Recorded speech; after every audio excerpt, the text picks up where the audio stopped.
If you didn't know, Terraria has 4 difficulty modes, which are Journey, Classic, Expert, and Master. Journey mode is basically the creative mode of the game. Classic is, well, the normal mode, and Expert mode is harder than Classic, but with a lot more loot and higher drop rates on that loot.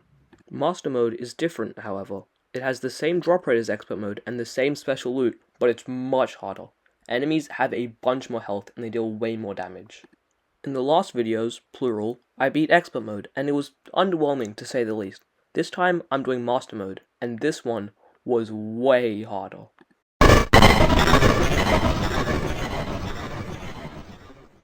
As the world loads up, the first thing I realize is that I'm in a corruption mode again, which means I have to do that again.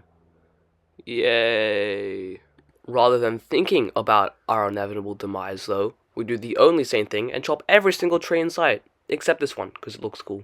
We explore a little bit and find our desert biome. We do the big brain move of going into the underground desert and dying immediately to an antlion swarmer. Wonderful, great, amazing, I love this game. Back at spawn, we make a spacious, beautiful, and most importantly, an original house for our guide, before we head off to the right and find a wand of sparking. Yay! I go into a cave and wonderful! I spent $15 on this game. That was worth it. Oh look, another chest. Oh look, a guide to plant fiber cordage. I'm actually going to explode. I get harassed by ice slimes until I get knocked into a poison dart and explode, like I predicted. Ah, it's nighttime now. That's great. Now I can die. I craft up a tin broadsword and make a break for it. Why? Why do I try at this point? There's nothing left. I'm just an empty void. Haha, yes, I made it back to the cave. And then I died of the same poison dart as before. God damn it. Here we go again.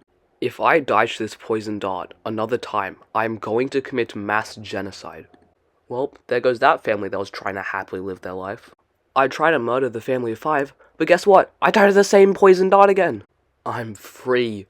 I broke the pressure plate. I can escape now. Pfft, just kidding. This is Master mode. I'm not allowed to get anything done, ever. This is hell. We try to head back to the cave, but let's try it again. Or not. Game progression is overrated anyway. Who needs recalls or a magic mirror when I can just die instead? Oh my god. I actually made it back. I actually made it back to the cave. I'm free. Ah, well, that's a lot of enemies. Well, all those deaths were worth it, because now we have a double jump. Wow. Wonderful. We explore a little more and get 2 absolutely useless items. A guide to plant fiber cordage and a finch staff. Also, what is this video quality? What happened? I explore a little more and oh, look, the dungeon. Can't wait to spend 7 hours on this boss fight. That's not a joke, by the way. Oh, look, I found the corruption. I chug a teleportation potion and die immediately to a geyser. Wonderful. So far this video has just been a glorified death compilation, so let's get some progress. Let's make a elevator. We get a strangely large amount of work done before immediately dying to a slime. Ah, OBS did the hilarious prank where there's absolutely no important footage and it's just me looking at it for an hour. Wonderful. I have no clue what happened here. It appears as if we missed out on some very important things. It looks like I'm getting ready to fight the Eye of Cthulhu. I even have an arena. I have better armor, and my house doesn't look like arse. It actually looks pretty good. Okay. Why did OBS not record it then?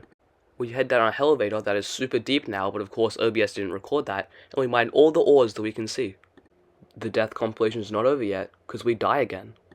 I decide, you know what? We need a real, honest-to-God weapon. So, I go for the Blade of Grass. It's a massive sword that also shoots out little leaf things that'll poison our enemies. So, what's the most efficient way to get it in Master mode? By throwing yourself in the underground jungle until you finally get the resources you need. Interruption from dying over and over. Slime is falling from the sky, and this could be a good opportunity to actually take down our first boss, maybe. What? That isn't fair, but you know what, alright.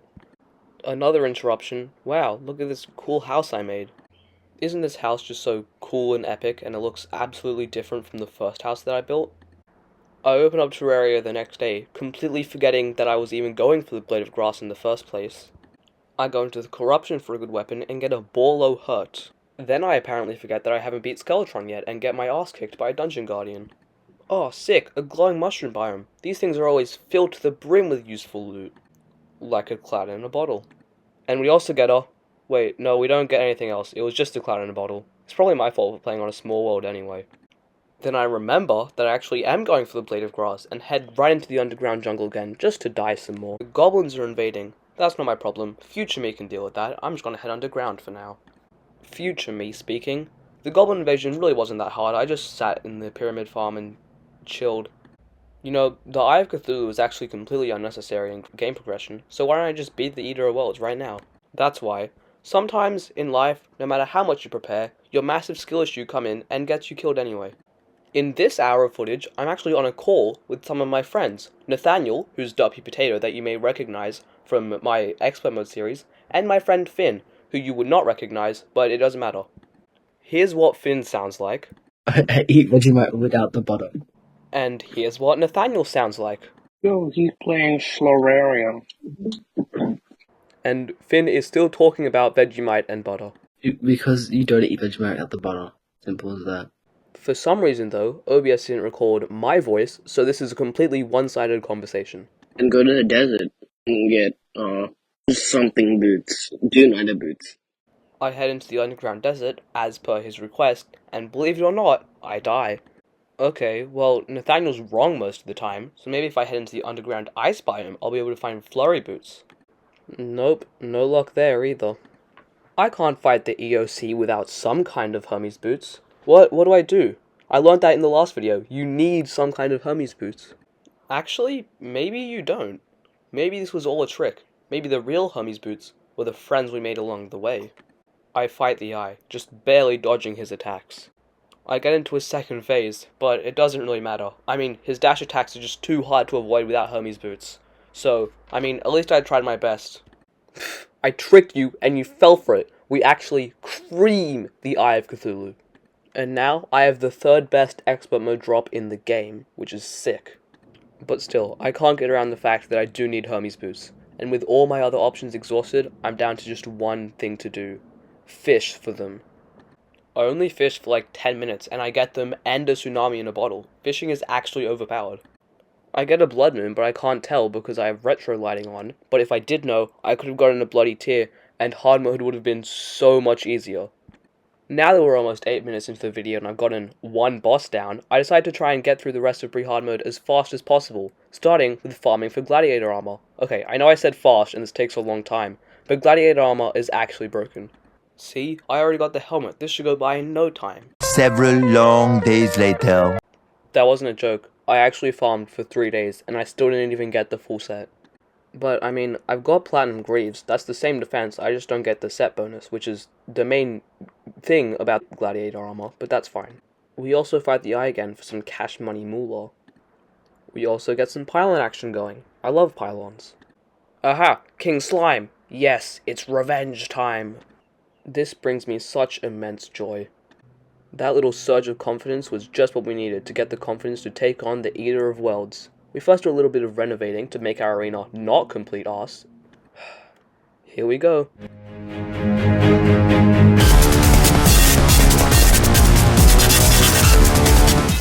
One thing of note, I'm about 1/10 through the fight and I've already lost almost half of my health, so that's not good.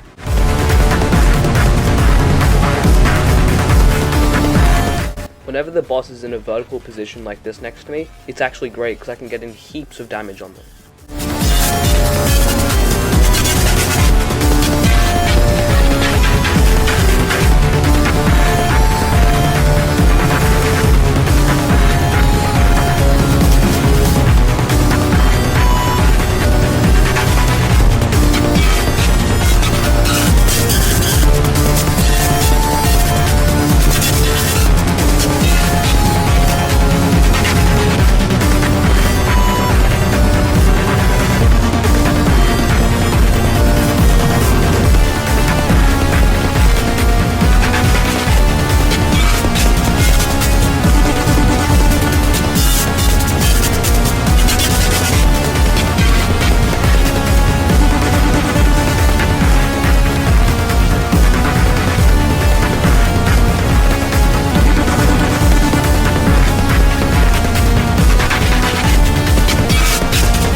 That's done. That fight was stressingly long. We craft up all the good stuff with our spoils, and we go on what I believe is referred to as an epic gamer mowing session.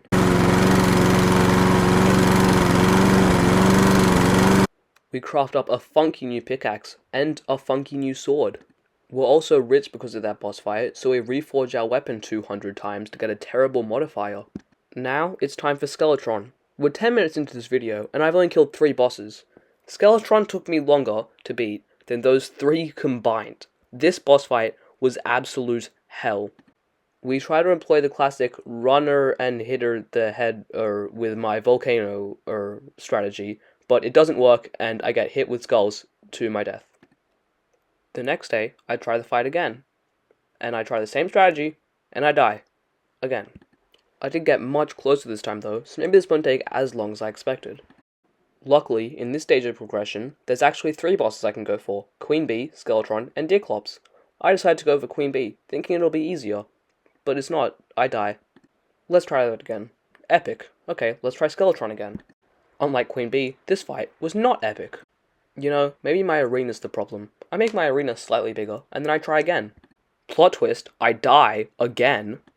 You have got to be kidding me. Why can't I just live my life? I was gonna make a joke where I said, wow, what a worthwhile use of my time, after I beat the Goblin Invasion. But guess what? OBS did this again, so I don't even get to. In the notes section that I used to write the script for this, it says that I apparently fought Skeletron 4 times and failed every single time. Unfortunately, I can't show those. Well, you saw what happened, so you know why. I put a bunch of buffs around my arena, just some small things that make me stand slightly more of a chance in this battle, like sunflowers and heart lanterns. I also make the arena bigger and longer in general. I wish I could do that to myself, but unfortunately I can't. Here we go again. Oh my god! I actually beat him. You can see in chat just how excited I am that I actually finally beat this stupid boss. So, if you think about it, the reason that I lost wasn't because of any skill issue or anything, it was because the arena wasn't good enough. That's why I lost. We go into the dungeon and get a delectable, scrumptious cobalt shield. We also got a shadow key, so we head on down to hell to open up shadow chests. What would a shadow chest hunting be if it didn't start with something completely useless for me? Oh look, another Sun Fury, wonderful. Oh my gosh, something actually useful for once, crazy. We head back into the dungeon to get a Mirror Master to craft up the Knight's Edge. I'm powerful, nothing can stop me now except for the fact that my crappy MacBook lags out a bunch whenever I try and use this. Now that I have the thing I wanted from the shadow chests, and I have the Knight's Edge, the Old One's army should actually be no issue for me. Yup, no problem at all, nothing went wrong here. Well, that's a shame. Hellbridge time. Surprisingly, I actually don't die once while building this Hellbridge. Ha, just kidding. Can you actually imagine me not dying? That's not possible. Alright, let's try out the man himself. Or not, that's fine. I didn't need to play the game anyway. You know what absolutely demolishes the Wall of Flesh? The Hellwing Bow. We craft up Necro armor, and we get the Hellwing Bow from shadow chests, and now we should be able to take him down in no time.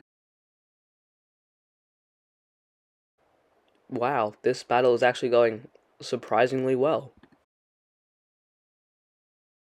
Here, we swapped using the Knight's Edge because the Wall of Flesh is actually getting very close, and it's quite disturbing.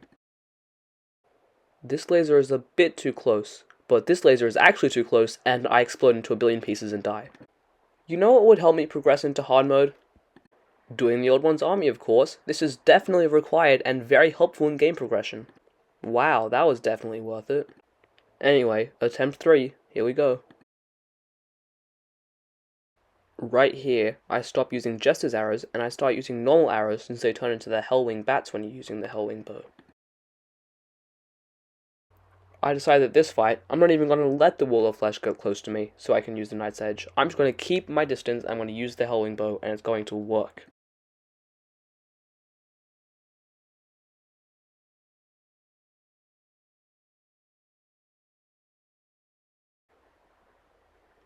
It worked! Epic! Anyway, with pre-hard mode done, I do believe that does in fact conclude this video. Thank you for watching, even though literally no one is going to watch this far in the video. And I will see you in the next one maybe, and if you enjoyed, also subscribe maybe.